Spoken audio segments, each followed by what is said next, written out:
We're back, Hello. singing Hello. along as always. Um, Great to be back. We are on episode 6 of season 10. I've forgotten since we've had such a what seems to be a long summer break and also short at the same time. How was your summer? Pretty busy, and obviously hot and sticky in Florida, but got in the water plenty. How about you? You're on vacation, right? A whole week of it. Amazing, isn't it? Like, don't overdo it. But we had the best summer. We actually had summer this year, which is kind of remarkable, for the UK. It was hot, it was sunny, it was great. I've eaten like a ton of ice cream. So yeah, it was really nice. The weather was just so good. I loved it. And then Yeah, everybody else was complaining that it was too hot. yeah. Well, we've been busy. We had a lot of work to get the book in place. Obviously, our season is about an upcoming book, so yeah, we're really excited. We have a publisher, and in it's all being progressed now. It's going to review, and hopefully early in 26 it'll be on your shelves. How exciting. Yeah, Yeah, that was like the biggest achievement of the summer, and I'm kind of glad we got it over the line. So I'm sure we will talk about it more when it comes out. But for now, back to the podcast. And so, um, as Jason just said, as you know, we've been talking about kind of different thinkers, right? And so in the first part of the season, we met with our authors and talked to them about different thematic areas that they feel that should be covered in disaster studies and the thinkers that they've introduced in our book. And today we are moving from themes to regions. And in this episode now, we're going to talk about Latin America and the Caribbean, Latin America mainly. And we're actually really excited that a significant portion of the book is dedicated to the thinkers from Latin America. Some of them I didn't know about, so it was just fantastic learning experience. Some of them I think are more familiar. And as with disaster scholarship, there seems to be a lot of ignorance in the West about the intellectual work that is produced in the region, and so we're delighted that we can spread the word, spread the knowledge a little bit more. And so today we have fantastic guests to talk about their entries. Some of them are familiar to you already, but we also have a new guest. So Anna, Giovanna, Victor magically appeared on the screen. Hi. magically it's here. Yeah, Ta-da! Welcome to Disasters Deconstructed.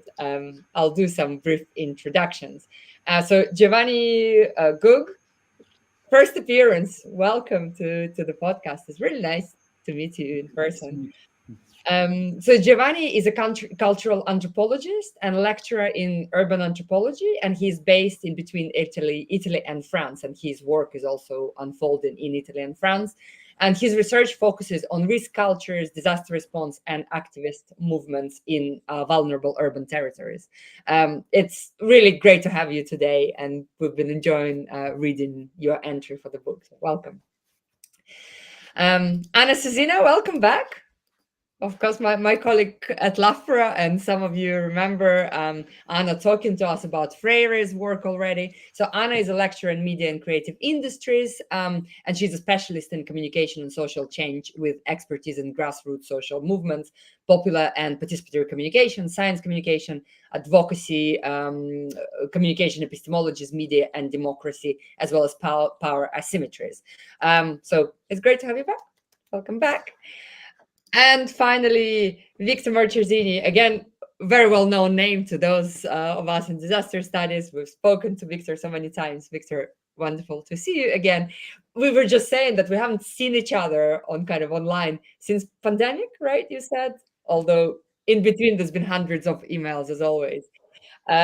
Victor is a sociologist at the Brazilian Early Warning Center, and he's also a professor at the doctoral program on Earth System Sciences in the National Institute for Space Research and the graduate program on disaster. And his work on sociology of disasters has really kind of shifted the way that we see disasters and disaster scholarship. So welcome back. It's wonderful, and I'm really looking forward to the conversation today. yeah. Welcome everyone. So excited to learn about your inspiration for the work that you do. Obviously, it's a big driver of the book project we've been working on, to just try to understand and capture some of the huge range of inspirations behind people who are trying to understand disasters, from different fields, different perspectives, different like training pathways.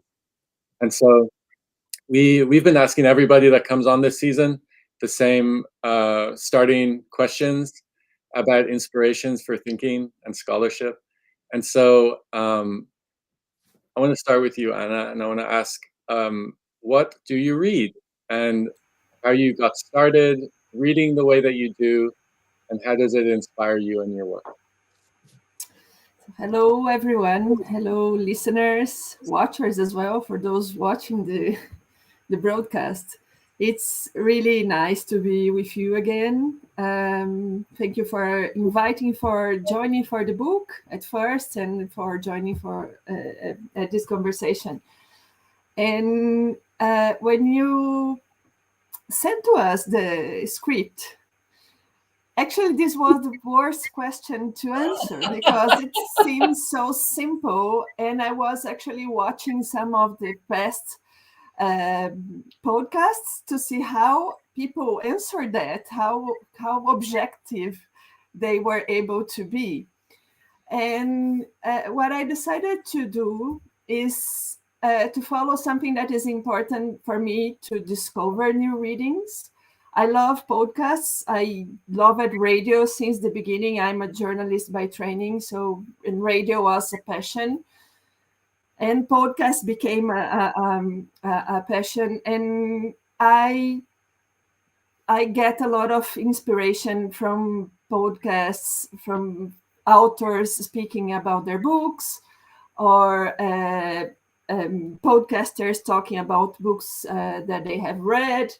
And it's such a great source that I decided to maybe retribute to our listeners something that I have been taking from podcasts and showing some things that I find very inspiring. Right. So I like, my main thing is that I like to read about resistance and imagination from the grassroots. And some people that I really like, one is the Mexican Guiomar Rovira. So here you can see her name as well if people want to freeze the screen and take the name. I love Silvia Rivera Cusicanqui. It's very inspirational. It's very open-minded about different ways of thinking. Marisol de la Cadena is another very interesting author for thinking about the human and non-human relationships, and everything that comes from the landless workers movement in Brazil. Here I have one book from Pablo Navarrete Bastos, who is a colleague there, but anything that comes from them or is written about research done with them, I love. And also not just academic books, but also material done by indigenous and grassroots people, like this one from the traditional people of Sarayaku. That is actually very beautiful. It's for kids. Oh, wow. But it's amazing. And we learn so much about how they resist and how they develop their philosophy. And of course, my best companions, Freire and Hooks. These are those that I keep coming back to them. You see the state of this book. So those are the people I come back frequently. And so these are some names that I wanted to share, because these are books that inspire me. These are people who inspire me and mainly make me look for different ways to see the world and the topics that I'm doing research about. Thank you so much, Anna. That's a great way to start, and so many recommendations. I'm sure everyone will appreciate. Victor, let me come to you next.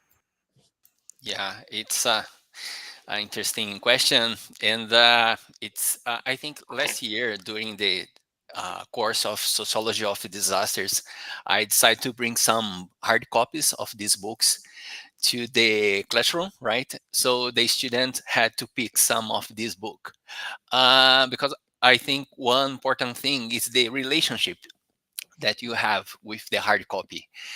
Sometimes people are just reading articles, right? And the way the relationship with this book, I think it's important for concentration and to think about how you can go deep into the reading, right? And not be interrupted by the mobile phone during or the computer, right? So this is something. And so one of the books that I decided to bring to the classroom was from Carolina Maria de Jesus. She wrote some books in the 50s, 60s. She lived in a slum in São Paulo, mega city, and wrote in Portuguese is Diário do Despejo, but in English was translated to Child of the Dark, the Diary of Carolina Maria de Jesus. That I think it's very interesting to think about vulnerability and also the daily resistance in a mega city, right? So it was very interesting to read this book, but also to how the students read this book and prepare a seminar, right? To connect the book with the topic of sociology of disasters. And we also have some Brazilian thinkers, and Ana, I think today she will talk about Krenak, right? That has interesting reflections, especially because of the I teach to her system aspect, right? And Krenak has interesting contributions.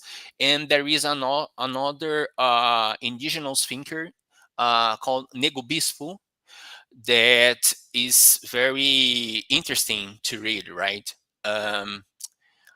Yeah, I think this is the main, and there also, I know, Ksenia, that you like it, the discussion about intersectionality, right? And we have some Brazilian scholars that are writing and thinking about intersectionality, and one of the main names is Carla Acotireni, right? That I think it's there is an interesting focus, especially to think about the Black female social movements in Brazil. Thank you so much, Victor. And finally, I'm going to come to you, Giovanni. What is your reading and your inspiration for your work? Oh, first of all, thank you very much, Ksenia and Jason, for the invitation. I'm really happy to be here. But I came to the study of disaster from a background in cultural and urban anthropology. So for me, reading outside of disaster studies was not just an extra activity, but a natural starting point. Anthropology, by its nature, looks at the whole set of social, cultural, and symbolic phenomena, and is interested in how people create meaning, memory, and imagination around the places where they live. My main case study is Mount Vesuvius, the volcano near Naples in the southern Italy. It is a very special volcano, the only active one on the European continent. Others are on the island like Etna or Stromboli in Sicily, you know. Vesuvius is also quite small, just over 1,200 meters height, but its uniqueness is not geological, but is social. So the volcano is completely surrounded by a metropolis of about 2 million people, and in the closest area, 8,100 people lives in 23 small municipalities. Why I explain this? Because my reads are different. They come from urban anthropology, especially the Italian anthropologists, to understand cities as complex systems full of conflicts, memories, and collective identities. Or sociology of risk, anthropology of risk, with authors like Mara Benadouzi, Sandrine Revé in France, Giuseppe Forino, that you know very well, and other is a young generation of researchers in Italy, international with international read and experience, who helped me to reflect on how societies perceive and manage danger. And then I read about philosophy and post-colonial studies, which taught me to deconstruct dominant narratives of risk and to see what is often excluded or ignored. For example, my supervisor at the time of my thesis was Ian Chambers, that is an important post-colonial researcher in L'Orientale University of Naples. So from this dialogue came the concept I used to interpret the Vesuvius case. I come back to Vesuvius, and my concept was scotomization. This is a socio-psychological mechanism by which a community managed risk by pushing it out of everyday perception, even while living next to it. So the future eruption becomes like an invisible presence. Everybody knows it will happen, but nobody really deals with it.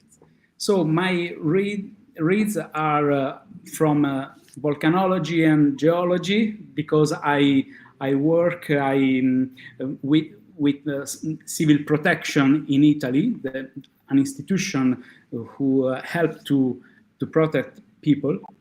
But my mission is to change from technical and physical approach to a social and cultural approach. And this is not easy, but is my work with civil protection. And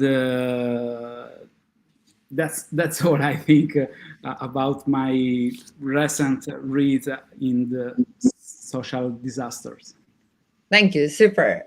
This is really interesting. The problem with this question is that every time, we ask our guests, my reading list gets extended and it's already unmanageable. And, Jason and I have this perpetual problem of not having enough bookshelves. So I will blame all of our guests for this kind of expanding number of volumes on my bookshelf. But this is great. Thank you so much for sharing with us.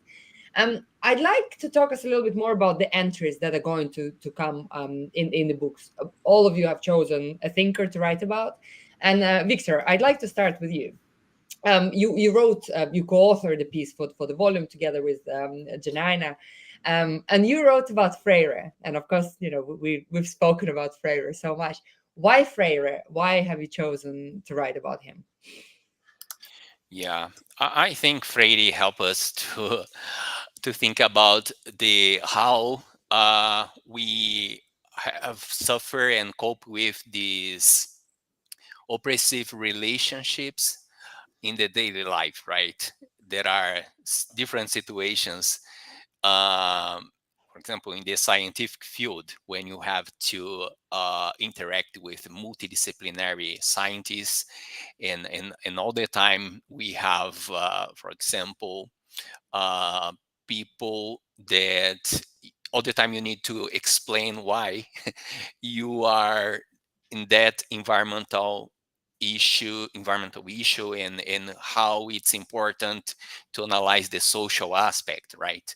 So I think Freire helped me to deal with these daily struggles in the scientific field, but also when we go to the field research activities and how things are changing and people are feeling this oppression in different ways, right? And especially, for example, with this in the social media, but also in the daily lives during the interaction. So I think Freire helped me to analyze this oppression in the daily life and how to connect these, right? And especially for teaching, I think it's very important, right? Because all the time you need to engage in dialogue and try to construct knowledge with your not students, it's not your students, but people that you are interacting with. So I think Freire also helped with this, right? And and especially, for example, we are dealing with these several changes in the generations of students, right? And all the time you need to stop and listen to these changes and how to incorporate the perspectives of the students in their, for example, scientific activities, right? And I think Freire, it's a type of reading that helped you, right? To police, not to have a critical reflection about your position in the different social relations, and especially in the classroom that we are facing these all the time. And in the case of Brazil, the polarization in our families, right? And so it's why I think reading Freire is more important than ever, right?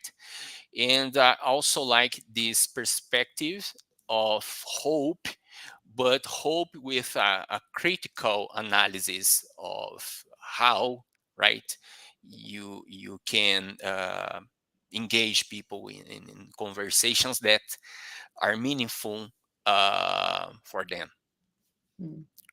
Yeah, thank you, Victor. And well, you know that I absolutely agree with you. And I think this kind of reflection on oneself's position isn't important just in the classroom, but generally in disaster scholarship, right? Because that is one of the ways for us to start being more kind of respectful towards the kind of research that we do, right? And towards the people that we're working for rather than with. But unfortunately, it's still with that kind of tends to dominate.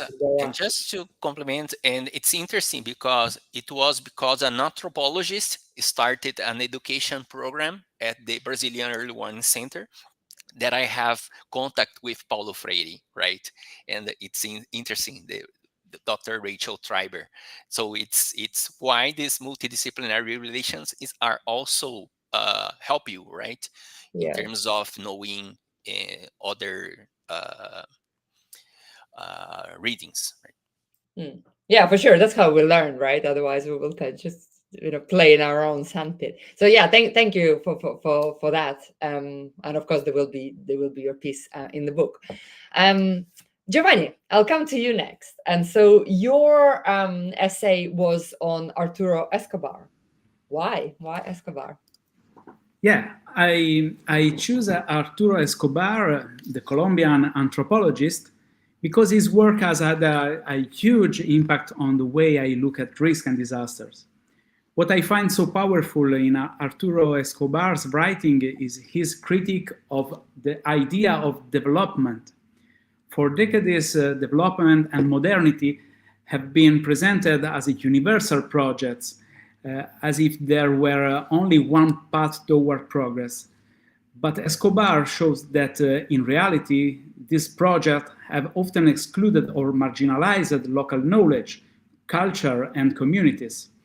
They impose a single way of imagining the future, usually the Western and modern one, and ignore the many other ways that people can live and organize their societies. In his more recent writings, Escobar talks about the pluriverse and about ontological design. He insists that there is not just one word, but many possible words. No one single way of being, but many. And design, not only technological design, but also social and political design, should take these multiple words into account. So for me, this perspective is fundamental when we talk about disaster. Very often, disaster management relies, on technical institutional solutions that are based on a single worldview.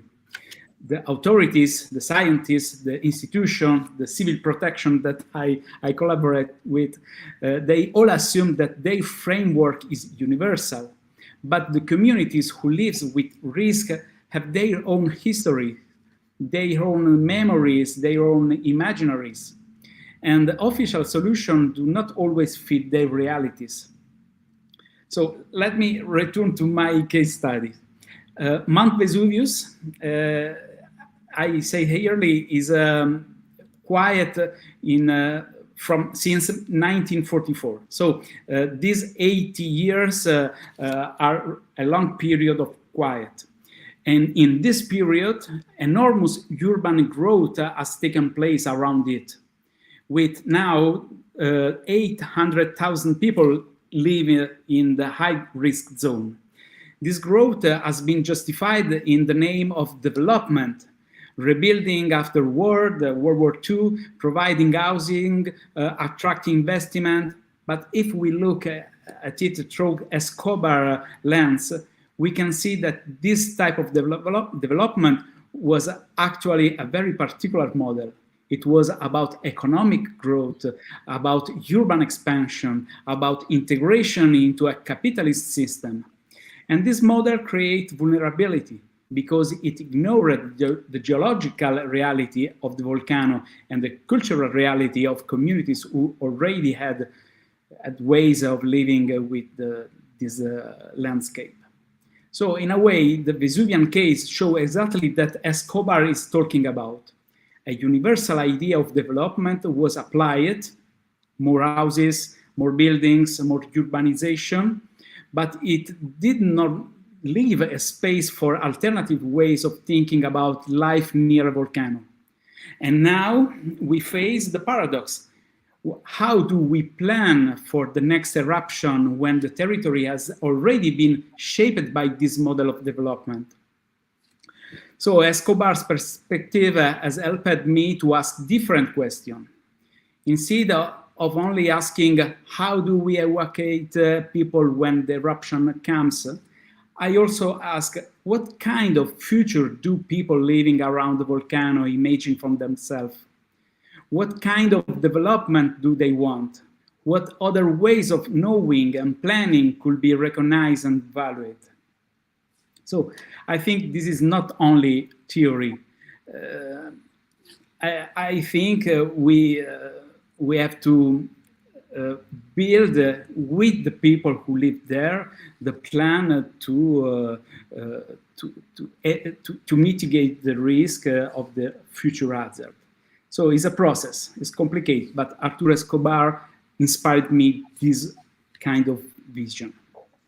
Super, thank you. And I really like that you bring the kind of the future and multiplicity of futures into perspective rather than just kind of one future. And that kind of show that plurality of different futures that we perhaps cannot even imagine just because of the lack of our imagination that is so captured by the kind of the capitalist reality, right, of the past and the present. So thank you for sharing that. Anna, finally. So you wrote about Elton Krenak, and I must admit, so the library got extended after your entry. I went and bought everything I could find in English and really enjoyed reading it. So thank you for writing about him. Please, can you tell us a little bit more why you've chosen Krenak as your thinker? I think the best answer is I chose him to create this kind of motivation to get more people reading about him and reading his works. I think this could be one first reason because, in a sense, I mean, we are joking about it, but there is still very little room for indigenous thinking everywhere. So I think this is one reason. As Victor was saying, he's a gorgeous thinker, and we have in his case we have the luck that he has been writing a lot and he has been publishing a lot in different formats, and he has been translated already.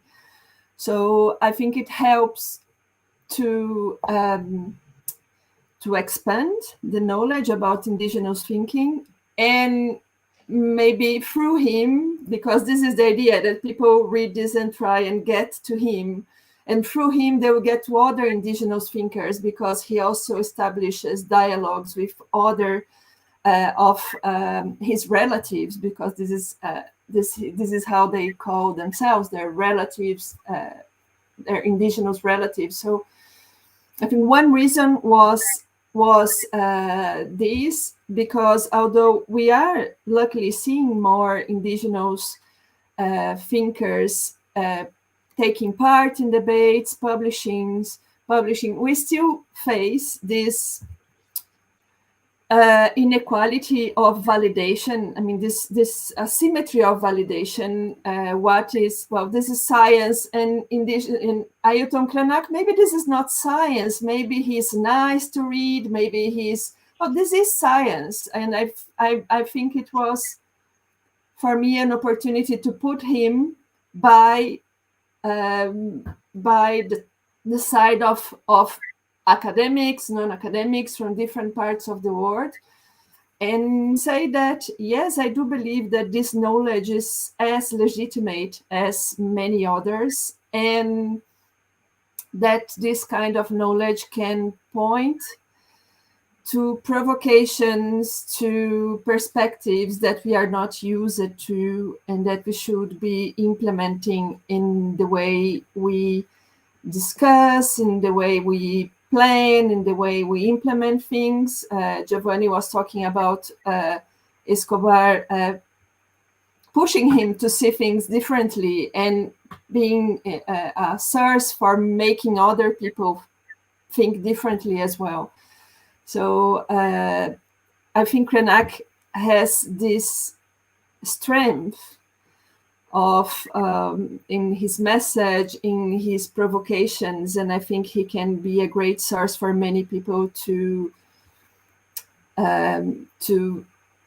think about disasters, what a disaster can be. I think in the dialogues that we have been establishing already with you guys, we know that you share this vision that a problem is not an immediate problem. We cannot see a disaster by what is happening in front of us, but we need to trace back, and we need to see the future to try to implement better solutions.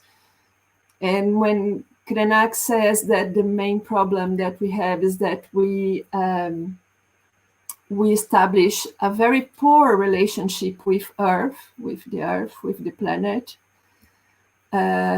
He's saying that this is already a disaster. The way we think, the way we establish relationships with the world we inhabit is a disaster.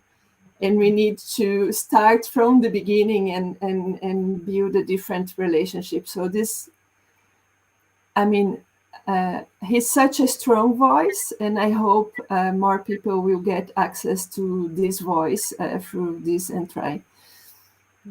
Yeah, I hope more people would engage with his writing, because actually it's nice to read. You know, it's stimulating yet accessible, at least, you know, in English translation. Yeah. Small books, very short.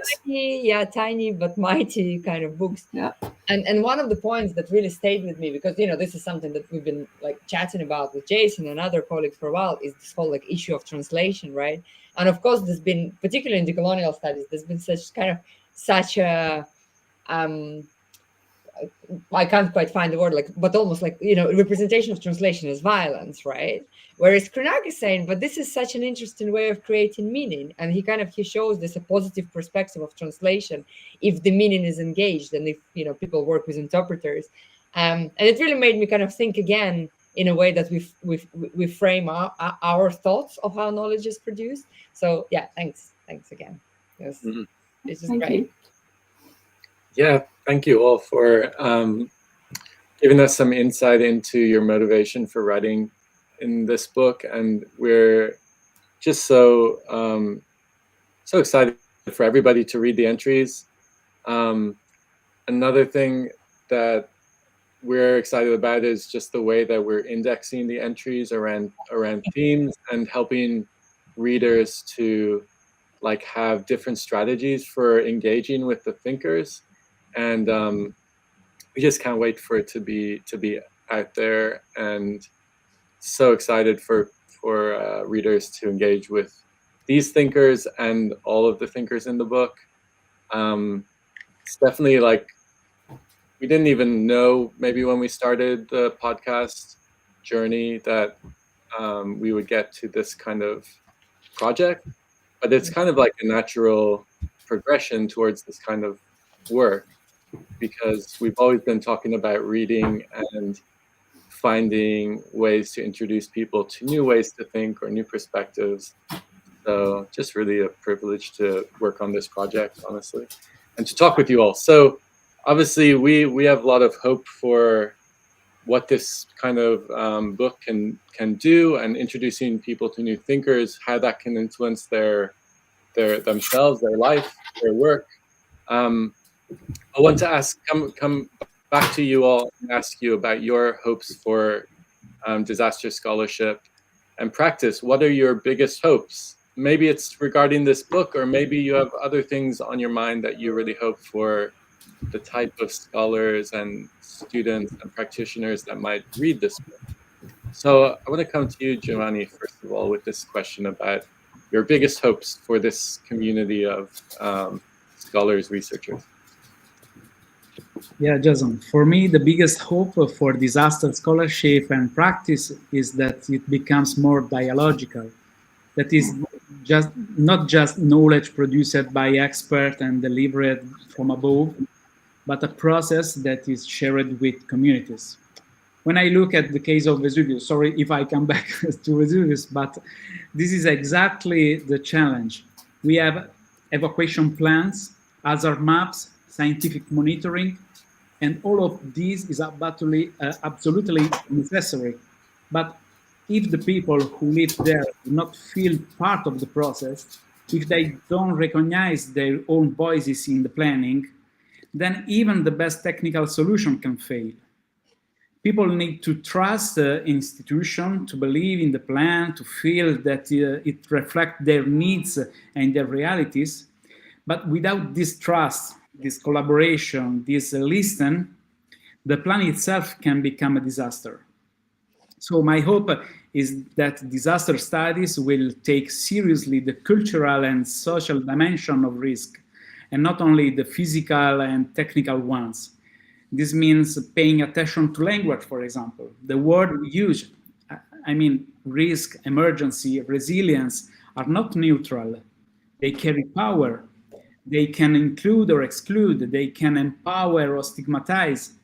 So I believe that reflecting critically on language is one of the ways we can open up disaster studies to be more participatory and inclusive. Another hope I have is that disaster scholarship continue to learn from the Global South. In the case of Escobar, for instance, his work comes from Latin America, and it has been incredibly useful for me in Europe. This shown that knowledge does not flow only in one direction from north to south, but can and should circulate in multiple directions. Disasters are global phenomena, we know, but they are experienced locally, and each context has something to teach others. So I hope that disaster research does not stop at describing vulnerabilities, but that it contributes to transforming them. To me, scholarship should not only explain why people are at risk, but also help create the condition to reduce that risk in a fair and democratic way, of course. This doesn't mean that researchers become activists in the traditional sense, but it does mean that we accept some responsibility. If our work shows that vulnerability is social produced, then we also have to think about how to change those social conditions, I think.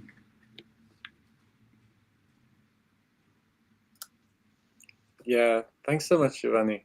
I think there's hopefully a lot of entries that will inspire the kind of reflection and thinking and like work that we all need to do to get us to a place where those hopes are more realized, you know? Anna, what about you?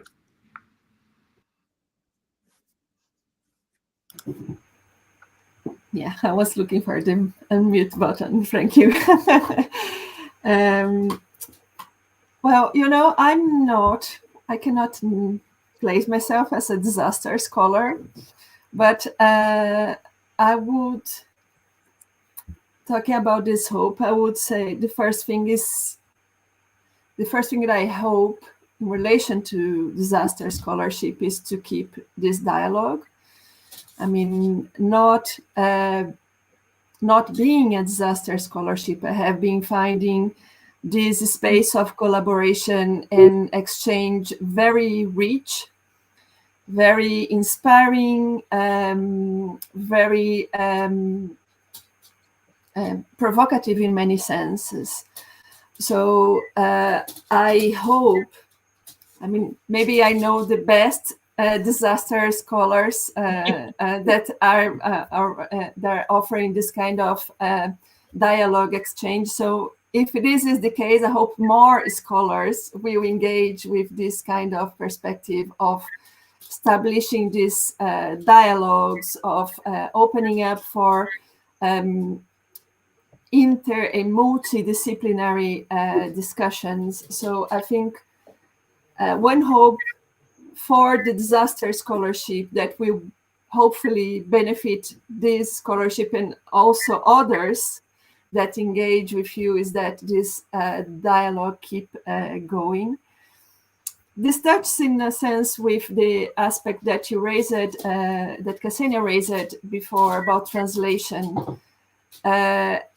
And we need to find ways of making translation possible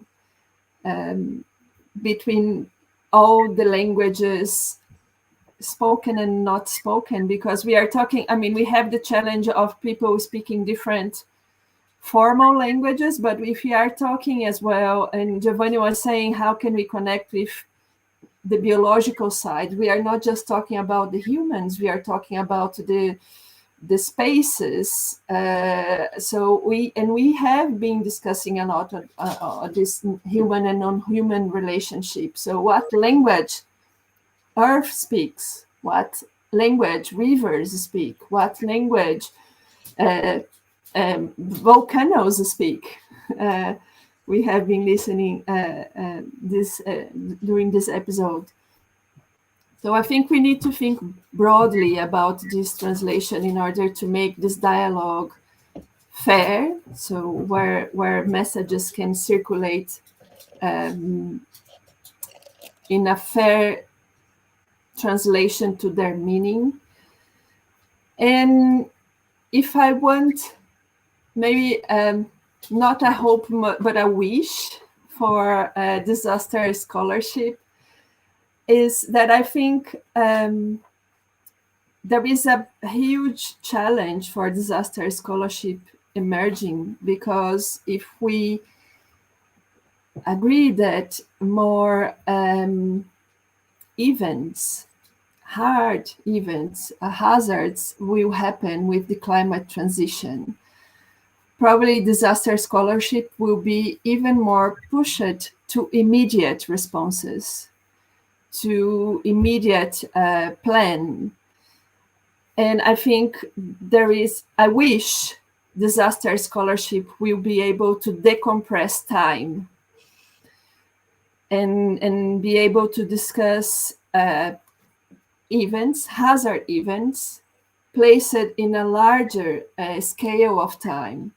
Because I believe this is the only way we can understand where things come from and how to deal with them while they're happening, and how to prepare a way out of them in a respectful relationship with people, with places, and with the coming generation. So I wish a lot of patience, a lot of resilience, and a lot of strength to disaster scholarship to try and be able to decompress time in the response that will be required from now on.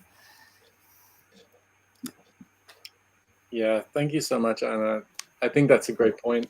And, it's already difficult especially within an academic context where many of the authors in this book operate, with our different pressures that we feel to move at certain pace, to focus our energy on certain things, sometimes which are not very self-reflective or based on your own learning and growth and change internally as a scholar, because we're chasing different performance indicators, satisfying things that we're expected to do. And so there's already that going on with many scholars. And I think I really like your point about the time compression, because we already have a hard time talking about this long-term scale of risk creation and ways, that we need to avoid doing that in future. And again, it's a long-term project of not making the same mistakes, but everything is urgent now. And so in our research spaces, in our practice spaces, we're often left with that tension, of knowing that we're putting a Band-Aid on some things, and you need to do both. But I think there's lots of food for thought there for me on time compression. Victor, what about you? Yeah, I agree with you regarding the time compression and the pressures. Yeah, I'm very concerned about the way we are preparing the students, right? Because we are in a logic of publish or perish, right? And sometimes I realize that students are not motivated, right, to, for example, to develop the PhD and or master program. So, and I think initiatives such as the podcast and this book are important because they create the room that it's possible to do things that we like to do Yeah. and not to follow the author guidelines of some journals, right?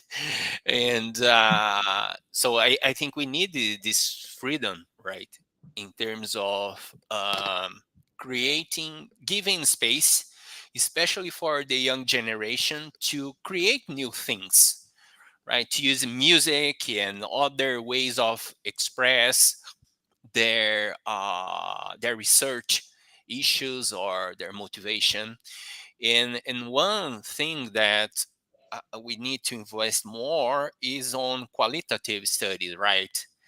Especially to go to the field and to listen to people that are suffering disasters and other issues.